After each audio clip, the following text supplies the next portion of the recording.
I need to tell someone about this before I forget how to explain it. 3 weeks ago, I was at a Starbucks on 5th Street, Tuesday morning. I remember because I had a performance review that afternoon, and I was anxious about it. This woman sat down next to me, mid-30s, business casual, drinking a latte, normal. After a few minutes, she turned to me and said, "I hope this doesn't sound weird, but you have really kind eyes. I can tell you're a genuinely good person." I laughed it off, said thank you. She smiled and went back to her phone. 5 minutes later, she left. I thought about it on and off that day. It felt good. When was the last time a stranger said something that specific, that personal? I mentioned it to my roommate that night. She said, "That's so sweet. See, good people still exist." Yeah, that's what I thought too. Here's where it gets weird. The next morning, I woke up and the first thing I thought about was that compliment. Not my review, not my coffee, just those words. "You have really kind eyes." I tried to push it out of my mind, but it kept coming back during breakfast, in the shower, on my commute. By lunchtime, I'd replayed the moment maybe 40 times. I started wondering if I'd said thank you properly, if I'd seemed grateful enough. That night, I couldn't sleep. I kept thinking, what if I never hear something that nice again? What if that was it? I know how that sounds, believe me. But the thought made me physically anxious. Like I'd lost something important and couldn't remember where I'd put it. Day 3, I went back to that Starbucks. I told myself it was just convenient, on my way to work. But I sat in the same spot, ordered at the same time. She wasn't there. I went back the next day, and the next. My roommate asked why I kept going to that location when there's one closer to our apartment. I made up something about their cold brew being better. By day 6, the barista recognized me. "Same thing?" she asked. I nodded. I couldn't tell her I wasn't even drinking the coffee anymore. I was just sitting there, waiting. That's when I noticed something was wrong with me.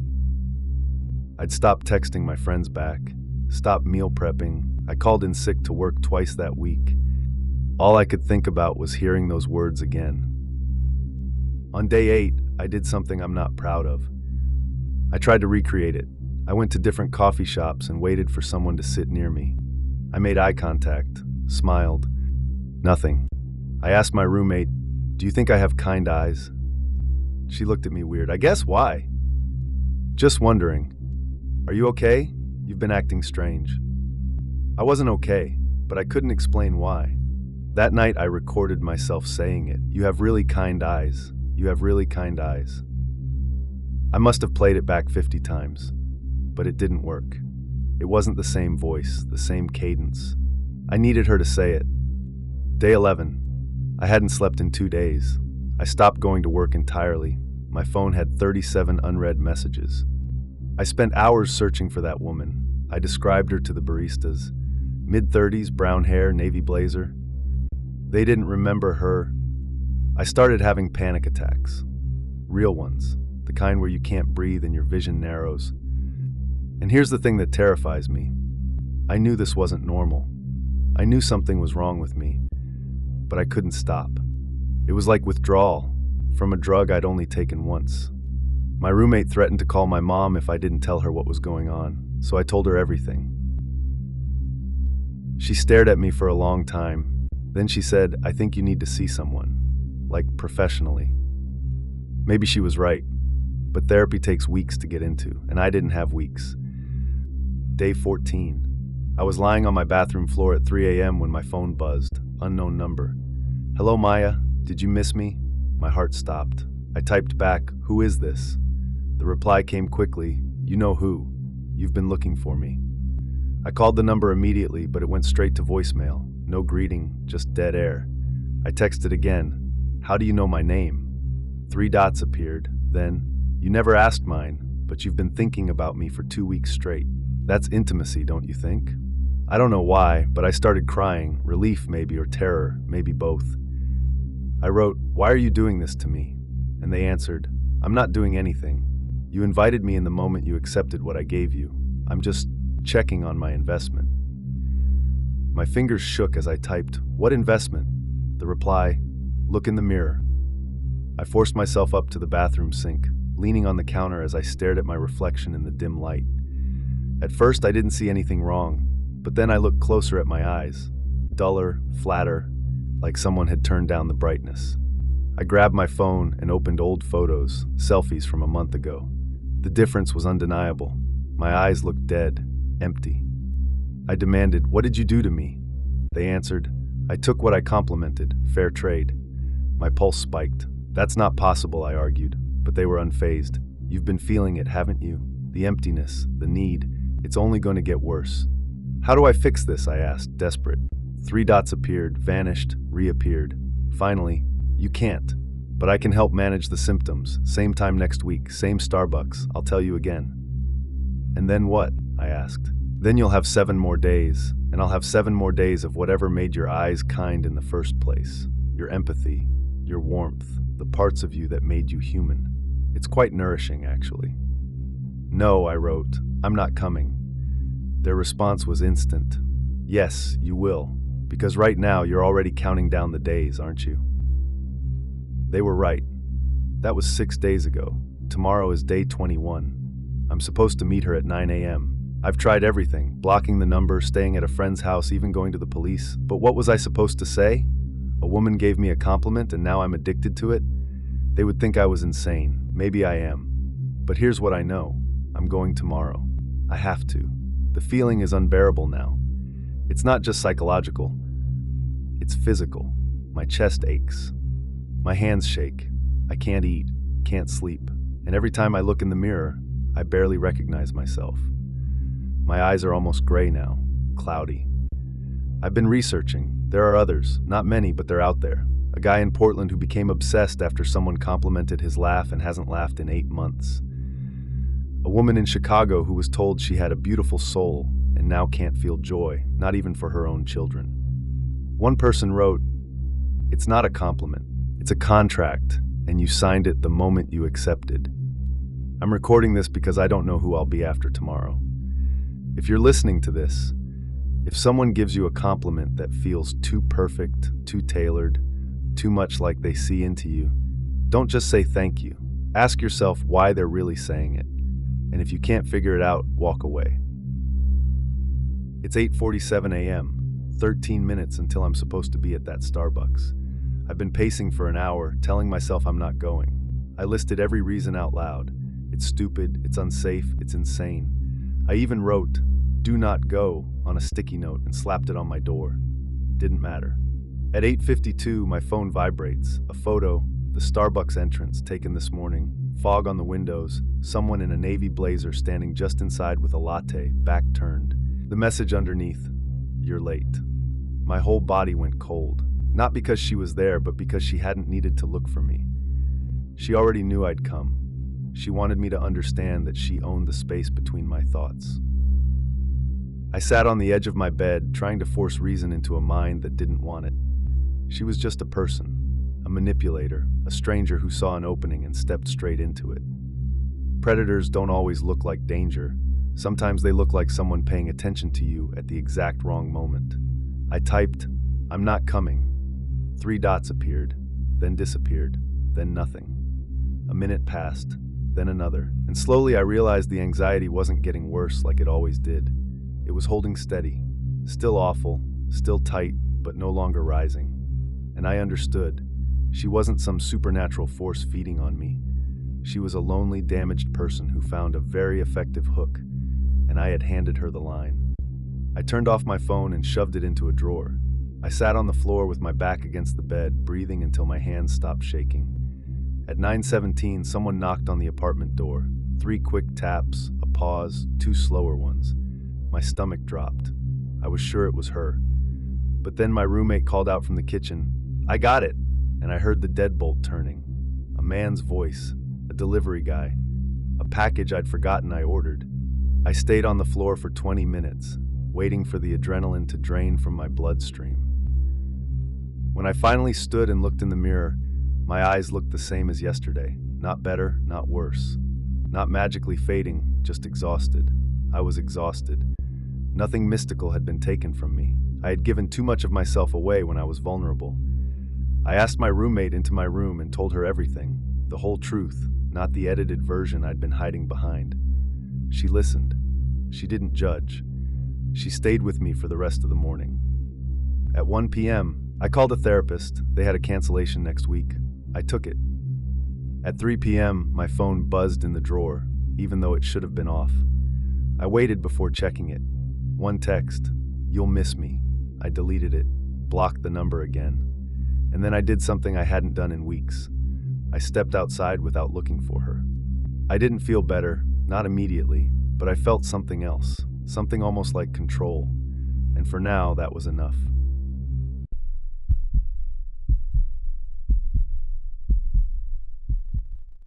I'm a creature of habit, I'll admit that. Same Starbucks every morning, same time, 7:30 a.m. before the rush. Same order, grande iced latte, oat milk, no sweetener.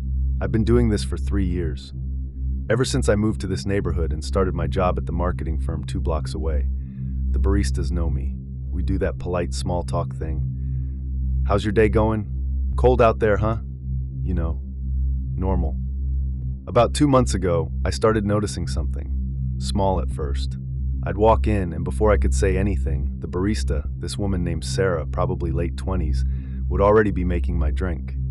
"You're getting predictable," she joked the first time. I laughed it off. Guess so. It felt nice, actually, being known, being a regular. There's something comforting about routine. But then it started happening every single time. I'd walk through the door and I'd hear the espresso machine already going. I'd get to the counter and she'd slide my drink over before I even reached for my wallet. "You're too good," I said one morning. She just smiled. Didn't say anything, just that smile. Week 3 of this, I had a dentist appointment. I was running late, stressed. I walked into Starbucks and decided, you know what? I want something different today. Something warm, comforting. I walked up to the counter. Sarah was already making my iced latte. "Hey, Sarah. Actually," she didn't look up, just kept making it. "Sarah, can I actually get a hot coffee today? Just a regular Pike Place?" Her hands stopped. The steaming wand went quiet. She looked up at me. Direct eye contact, no blinking. "You don't want hot coffee?" I laughed nervously.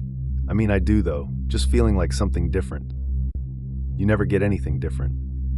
The way she said it made my stomach drop. It wasn't friendly.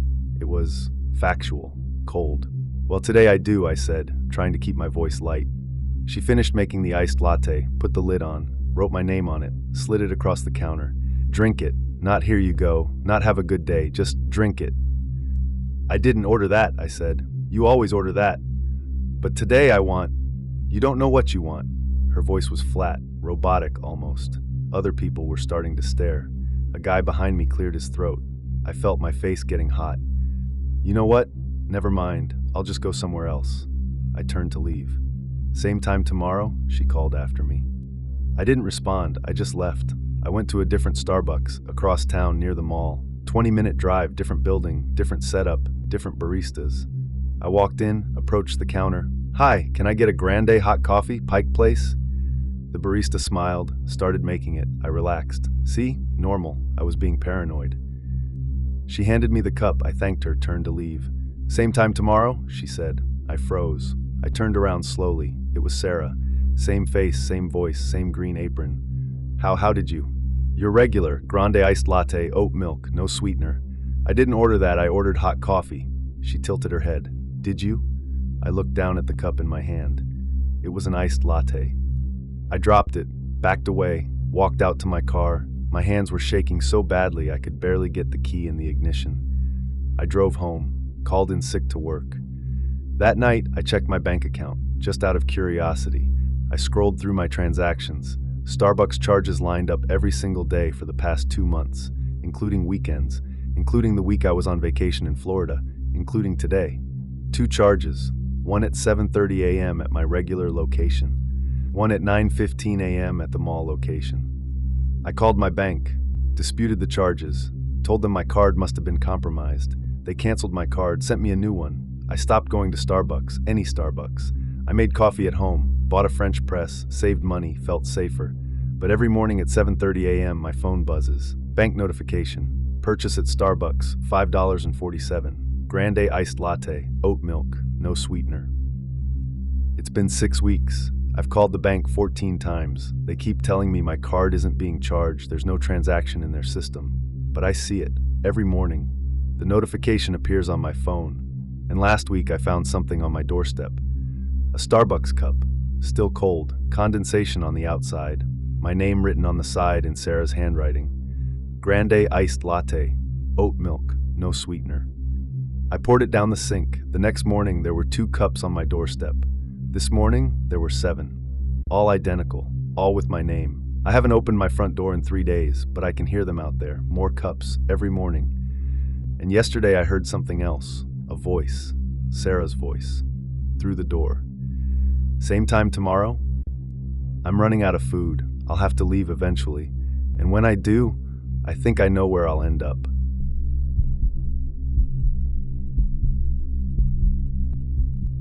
I'm not really a Starbucks person. I wasn't. Not until my girlfriend Emma got me hooked on their app. Download it, she said. The rewards add up so fast. You get free drinks. She was always showing me her phone. Look, I got enough stars for a free venti. It seemed stupid at first, but she convinced me. You get coffee anyway. Why not get points for it? So I downloaded the app, linked my card, started scanning at every purchase. She was right. The points did add up fast. After 3 weeks, I had enough for a free tall drink.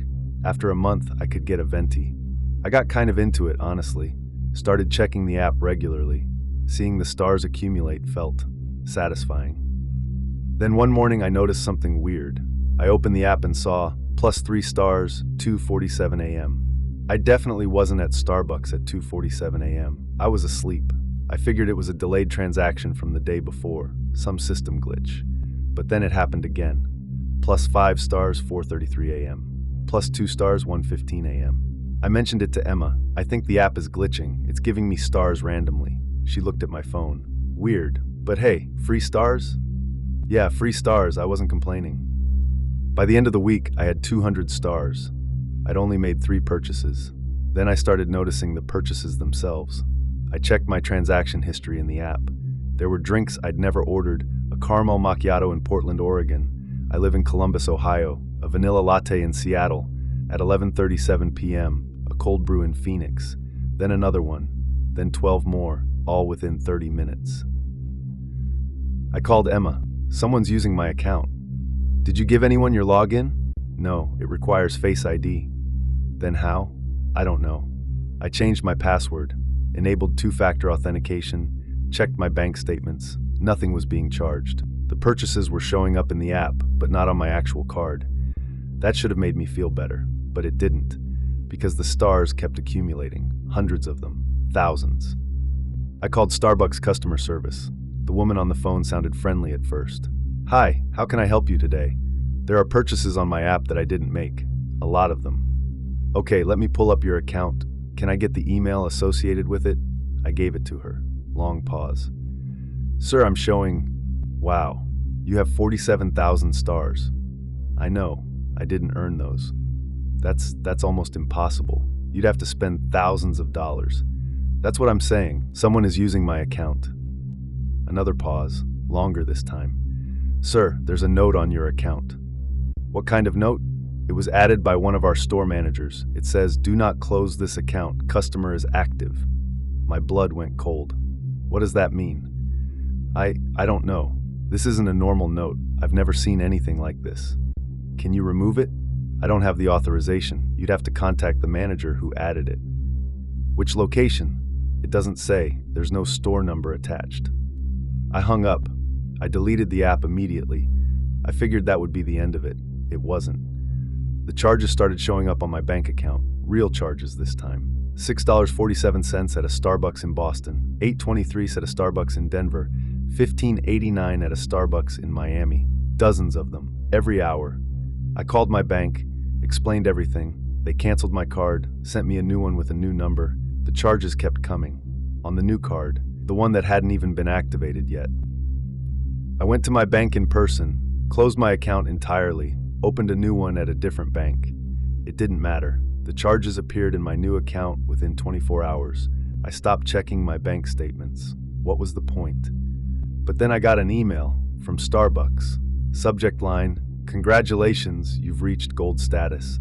I hadn't reinstalled the app, I deleted my account, but the email had a summary, transaction history. 127 purchases in the last 24 hours, all at the same location, the Starbucks 3 blocks from my apartment. I walked over there yesterday evening, just to see. I stood outside, looked through the window, the place was packed, every table full, every seat taken, and every single person was drinking the exact same thing. Grande iced coffee, no modifications, they were all sitting perfectly still, not talking, not on their phones, just sitting, drinking, staring at the door, at me. I turned and ran. When I got home, there was a package on my doorstep from Starbucks.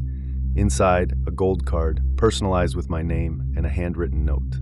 "Thank you for being our most loyal customer. We'll see you soon." I haven't left my apartment in 2 days, but my phone keeps buzzing. Transaction notifications, every few minutes, different locations, different times, but always the same message. Purchase at Starbucks, 6.47 cents. I looked out my window this morning. There's a line forming outside my building. 50 people, maybe more, all holding Starbucks cups, all staring up at my window, waiting.